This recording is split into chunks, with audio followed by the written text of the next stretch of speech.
আসসালামু আলাইকুম dear students, আমি Mohammad Kawsar Sikder, Omega academic and admission কেয়ারে জেনারেল ম্যাথ ও হায়ার ম্যাথের ইনস্ট্রাক্টর হিসেবে আছি। তো আজকে আমি হাজির হয়েছি তোমাদের উচ্চতর গণিতের সপ্তম অধ্যায়ে, যেটার নাম হচ্ছে অসীম ধারা। সেই ধারার ইম্পর্টেন্ট তিনটি টপিক নিয়ে, যেটা তোমাদের পরীক্ষায় মাস্ট আসবেই। হ্যাঁ, তো তোমরা আশা করি এই ক্লাসটা মনোযোগ দিয়ে দেখবে। তো প্রথমেই আমি যে ম্যাথটা দেখাচ্ছি সেটা হচ্ছে, এরকম একটা ধারা আছে, অসীমতক সমষ্টি যদি থাকে তবে তা নির্ণয় করো। তাহলে এই ধারার কখন অসীমতক সমষ্টি থাকে? আমরা জানি ধারার অসীমতক সমষ্টি কখন থাকে, যখন ওই ধারার সাধারণ অনুপাত সাধারণ অনুপাত সাধারণ অনুপাত সাধারণ অনুপাতকে আমরা প্রকাশ করি আর দ্বারা, আর লেস দেন 1 হয়, তখন একটা অসীমিত ধারার সমষ্টি নির্ণয় করা যায়।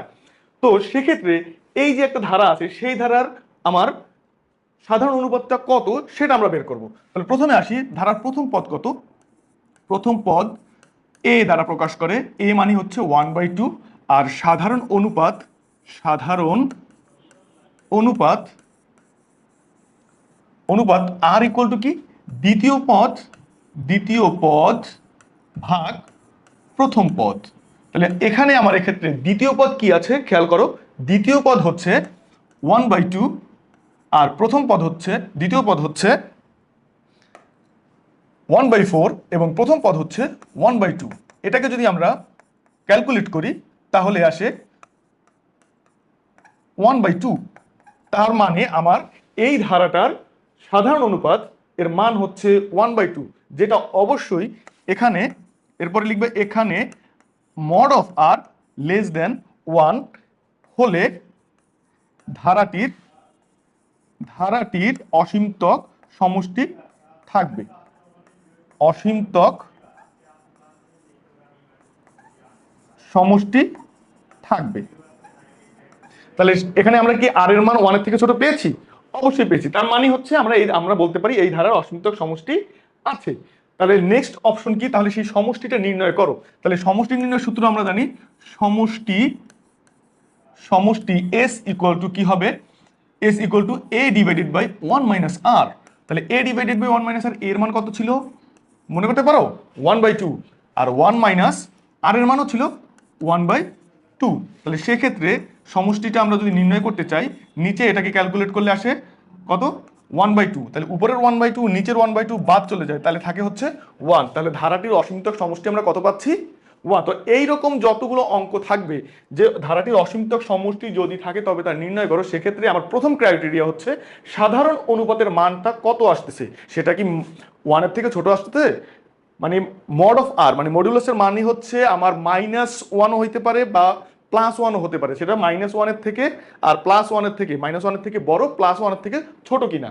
তো সেক্ষেত্রে যদি আর এর মান 1 এর থেকে বড় হয়, তাহলে তোমরা ডিরেক্ট লিখে দিবা কি, যে এই ধারার অসীমতক সমষ্টি নেই। তাহলে আর কোনো সমস্যা হবে না। ওকে, আমরা নেক্সট প্রশ্নে চলে যাই। নেক্সট প্রশ্নে কি আছে? এরকম একটা ধারা আছে, এই ধারার ওয়াই এর উপর কি শর্ত আরোপ করলে ধারাটির অসীমতক সমষ্টি থাকবে? যদি সেটা থাকে তাহলে সমষ্টি নির্ণয় করো। তাহলে শর্তটা কি? আমরা আগেই বলেছি যে একটা গুণোত্তর ধারার অসীমতক সমষ্টি তখনই থাকবে যখন মড অফ আর এর মান 1 এর থেকে ছোট হবে। তাহলে আমরা এই ধারার প্রথমেই আমরা অঙ্কে কি লিখব? ধারাটির প্রথম পদ কি হবে? প্রথম পদ a ইকুয়াল টু কত? 1/1 প্লাস ওয়াই। এবং সাধারণ অনুপাত হচ্ছে আর ইকুয়াল টু দ্বিতীয় পদ কি ছিল? 1 প্লাস ওয়াই তার হোল স্কোয়ার ডিভাইডেড বাই কি ছিল প্রথম পদ? 1 প্লাস ওয়াই। এটাকে ক্যালকুলেট করলে আসে 1/1 প্লাস ওয়াই। তোমরা নিশ্চয়ই জানো এটা কিভাবে ক্যালকুলেট করতে হয়। গুণ করে ভাগটাকে উল্টে দিয়ে দেন হচ্ছে কাটাকাটি করে 1/1 প্লাস ওয়াই। এটা হচ্ছে আমার আর এর মান। তাহলে শর্তটা কি? শর্তটা আমি একটু আগেই বলেছি যে আর এর মান, তাহলে ধারাটির অসীমতক সমষ্টি থাকবে যদি কি হয়? Mod of r less than 1 হয়। তাহলে মড অফ আর, আর এর মান কত ছিল?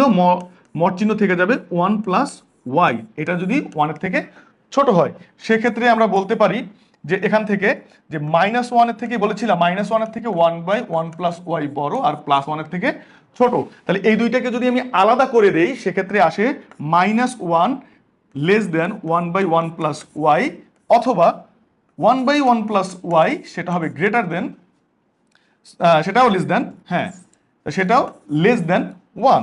তো সেক্ষেত্রে এই যে আমার ভগ্নাংশটা আছে এটাকে যদি আমি উল্টে দেই তাহলে আমার এই যে চিহ্নটা আছে লেস দেন বা গ্রেটার দেন এই চিহ্নটাও উল্টে যাবে। তো সেক্ষেত্রে -1 গ্রেটার দেন 1 প্লাস ওয়াই, আর এক্ষেত্রে হবে 1 প্লাস ওয়াই গ্রেটার দেন 1। এখন এই উভয় পাশে থেকে আমি এই 1 যদি বাদ দিতে চাই, মানে ওয়াইটাকে সিঙ্গেল করতে চাই, ওয়াই এর সাথে যাই থাকবে আমি যোগ থাকলে বিয়োগ করব, বিয়োগ থাকলে যোগ করব, গুণ থাকলে ভাগ করব, ভাগ থাকলে গুণ করব। আমার লক্ষ্য হচ্ছে ওয়াইটাকে সিঙ্গেল করা। তাহলে ওয়াইটাকে সিঙ্গেল করতে হলে এ পাশে আর এই পাশে 1 এর সাথে কি করতে হবে, এই 1টা এই পাশে আসলে মাইনাস হয়ে যায়, তার মানে এ পাশে আসলে -1 গ্রেটার দেন ওয়াই, আর এ পাশে হয় y greater than 1 minus y. তার মানে কি দাঁড়ালো, তার মানে দাঁড়ালো এপাশে রইল -2 গ্রেটার দেন ওয়াই, আর এপাশে রইল ওয়াই গ্রেটার দেন 0। তার মানে শর্তটা কি, শর্তটা হবে -2 এর থেকে ওয়াই ছোট, -2 এর থেকে ওয়াই ছোট, আর +2 এর থেকে বা প্লাস কি আছে 0, এই 0 থেকে ওয়াই বড়। এই শর্ত আরোপ করলে, এই শর্ত আরোপ করলে ওই যে ধারাটা আছে সেই ধারার অসীমতক সমষ্টি থাকবে। এই ধারার অসীমতক সমষ্টি কখন থাকবে, আমি এখানেও আবার লিখে দিচ্ছি যে এই ধারার অসীমতক সমষ্টি থাকবে সেটা হচ্ছে -2 এর থেকে ওয়াই ছোট আর ওয়াই হচ্ছে 0 থেকে বড়। এই শর্তে আমার ওই অসীমতক সমষ্টিটা থাকবে। তো এই ক্ষেত্রে আমি যদি সেই সমষ্টিটা নির্ণয় করতে চাই, বলেছে সেই সমষ্টিটা নির্ণয় করো, তাহলে আমরা জানি সমষ্টির সূত্রটা কি আছে, সমষ্টি, সুতরাং সমষ্টি এস ইকুয়ালস টু কি হবে, এ ডিভাইডেড বাই 1 মাইনাস আর। তাহলে এ ডিভাইডেড বাই এর মান কত আমরা জানি 1 প্লাস ওয়াই, 1 মাইনাস আর এর মান কত 1 plus y, 1 divided by 1 plus y. Then কি রইল উপরে 1 ডিভাইডেড বাই 1 প্লাস ওয়াই, নিচেরটাকে করতে হয় লসাগু। ভগ্নাংশের যোগ বিয়োগ তোমাদেরকে জানতেই হবে। তোমাদের অনেকেই আমি দেখেছি যে তোমাদের এই ভগ্নাংশের যোগ বিয়োগটা তোমরা এখন পর্যন্ত শিখতে পারো নাই। তোমাদের অনেক এক্সকিউজ আছে, আমাদের করোনা ছিল, আমাদের কারিকুলামের সমস্যা ছিল, বাগেরা বাগেরা অনেক কিছু, বাট যোগ বিয়োগ এটা তো তোমাকে একজন স্টুডেন্ট হিসেবে জানতেই হবে। ভগ্নাংশের যোগ বিয়োগ একজন ক্লাস 9-10-এ পড়া স্টুডেন্ট ভগ্নাংশের যোগ বিয়োগ পারে না, এটা হচ্ছে সো স্যাড, এটার থেকে দুঃখজনক কথা আর হতে পারে না। তো যাই হোক, আমরা ভগ্নাংশের এই বিয়োগটা করি 1 প্লাস ওয়াই, তাহলে এটার সাথে কি হয় 1 প্লাস ওয়াই মাইনাস 1, তার মানে কি দাঁড়ালো 1/1 plus y divided by y by 1 plus y. তার মান কত হবে, তার মান হবে আমার ultimately 1/1 plus y into 1 plus y divided by y, এটা বাদ যায়, তাহলে থাকলে কত 1/ওয়াই। তার মানে সমষ্টি আমি পেলাম কত, সমষ্টি আমি পেলাম 1/ওয়াই। তার মানে আমার যে অঙ্কটা আছে সেই অঙ্কটার প্রথম শর্ত হচ্ছে ওয়াই এর উপর কি শর্ত আরোপ করলে আমার অসীমতক সমষ্টি থাকবে। তাহলে শর্তটা আমি বের করছি কিভাবে, আবার একটু খেয়াল করো, এই হচ্ছে আমাদের প্রসেস। সেখান থেকে শর্তটা হচ্ছে এই, যখন ওয়াই এর মান -2 এর থেকে ছোট বা 0 থেকে বড় তখনই কেবল এই ধারার ক্ষেত্রে সমষ্টি নির্ণয় করা সম্ভব। আবার সেক্ষেত্রে সমষ্টিটা হচ্ছে 1/ওয়াই। আশা করি তোমরা বুঝতে পেরেছো। আমরা নেক্সট টপিকে চলে যাব। সেই নেক্সট টপিক হচ্ছে এরকম একটা অসীম ধারা আছে, ধারাটির সমষ্টি নির্ণয় করো। এরকম থাকতে পারে, অথবা এর জায়গায় থাকতে পারে 5 plus 5 5 plus 5 5 5 plus dot dot dot 5 থাকতে পারে, আবার 7 7 7 7 7 7 এরকমও থাকতে পারে। তো সবগুলো অঙ্কের মধ্যে শুধু এই ডিজিটের পার্থক্য, তোমার প্রসেসের কোনো পার্থক্য নেই। সেক্ষেত্রে ম্যাথটা আমরা কিভাবে করব তোমরা খেয়াল করো। আমরা প্রথমে ধারাটি লিখব, কি আছে 5, সরি এখানে ধারাটি আছে 3 plus 3 3 plus 3 3 3 plus dot dot. হ্যাঁ, এখান থেকে দেখো আমরা ম্যাথটা শুরু করব কিভাবে, এখান থেকে যা আছে এখান থেকে যদি 3 কমন যায় তাহলে কি থাকে, এখানে 1 প্লাস 11 প্লাস 1 1 1 প্লাস এরকম থাকে। দেন পরের লাইনে আমরা কি করব, এই 3 কে 9 দ্বারা ভাগ করে ভিতরের গুলোকে আবার 9 দ্বারা গুণ করে দেবো। প্রত্যেকটা ক্ষেত্রেই সেম প্রসেসটা ফলো করতে হবে। সেম প্রসেসটা কি, 9 দিয়ে ভাগ করেছি, ভিতরে 9 এর সাথে গুণ করে দেবো, প্লাস 9 ইন্টু 99 প্লাস 999 প্লাস, চলবে। তারপরের প্রসেসটা কি, 3 ডিভাইডেড বাই 9, এটাকে লেখা যায়, 9কে লেখা যায় 10 মাইনাস 1, 99কে লেখা যায় 100 মাইনাস 1, দেন 99কে 999কে লেখা যায় 1000 মাইনাস 1, এরকম করে চলতে থাকবে। দেখো একটা তোমাদের একটা ফরম্যাট হচ্ছে, হ্যাঁ, এই ফরম্যাটটা আমরা পরবর্তীতে আমরা এরপরে কি ছিল,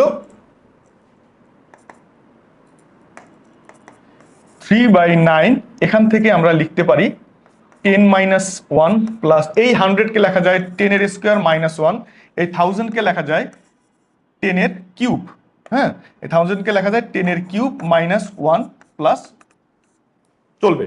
তো এইটার পরে আমরা কি করতে পারি, এই জিনিসটা আমি যদি এখানে আবার তুলি, তাহলে 3/9, তাহলে রইল কি 10 স্কোয়ার মাইনাস 1 প্লাস 10 মাইনাস 1, এটা রইল হচ্ছে 10 মাইনাস 1, দেন থাকবে হচ্ছে 10 square minus 1 plus 10 cube minus 1 plus, চলবে।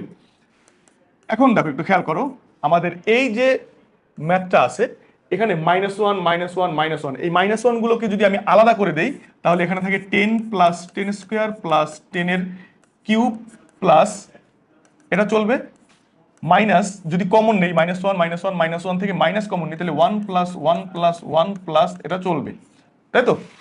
এরপরে আমরা কি করব, খেয়াল করো 3/9, এই যে আমার একটা, এটা কি আছে, এটাও একটা গুণোত্তর ধারা, এটা তো সাধারণ অনুপাত কি নাই, আর এর মান যে 1 এর থেকে ছোট না, 1 এর থেকে বড়, তাহলে 1 এর থেকে বড় হলে সেটার অসীমত সমষ্টি নির্ণয় সূত্র হচ্ছে a into r to the power n minus 1 divided by